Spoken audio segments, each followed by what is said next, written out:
I love you.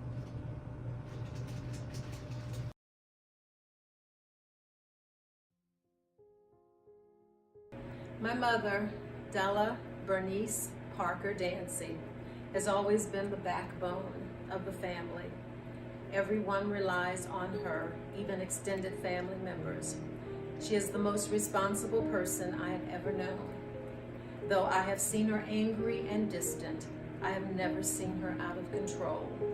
She is an amazing money manager, and I think my sister Barbara has more of that trait than I do, though I'm no slouch.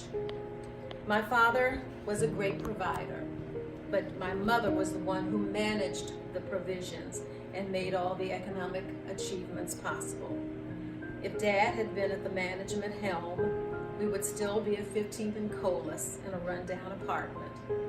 Money was too slippery for him in his youth, but he did have sense enough to respect my mother's ability. There were no disagreements there. It was great growing up with her as Mama. In the middle of every night, like clockwork, I could feel her pulling the covers over me. I was relentless at kicking the covers to the end of the bed.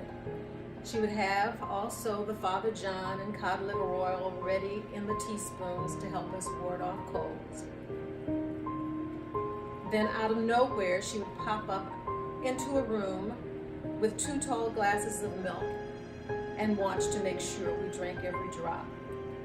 We didn't have fancy clothes, no wool outfits for the winter for sure. But what we did have were plenty of cotton skirts that she made, starched and pressed for school. We didn't make a fashion statement, of course, but we were neat and crisp. My mother could cook.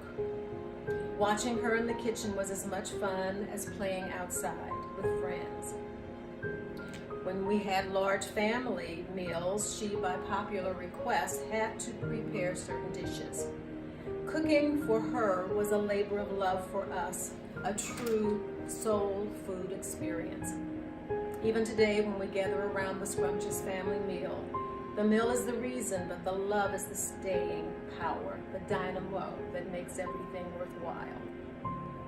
In her years after Dad passed, she has received a great deal of satisfaction from family, the great-grandchildren in particular. She came to live with me in 2013. In 2017, I moved her to Sycamore Village Memory Care, where she continues to be an inspiration to us all. I can't imagine life without her.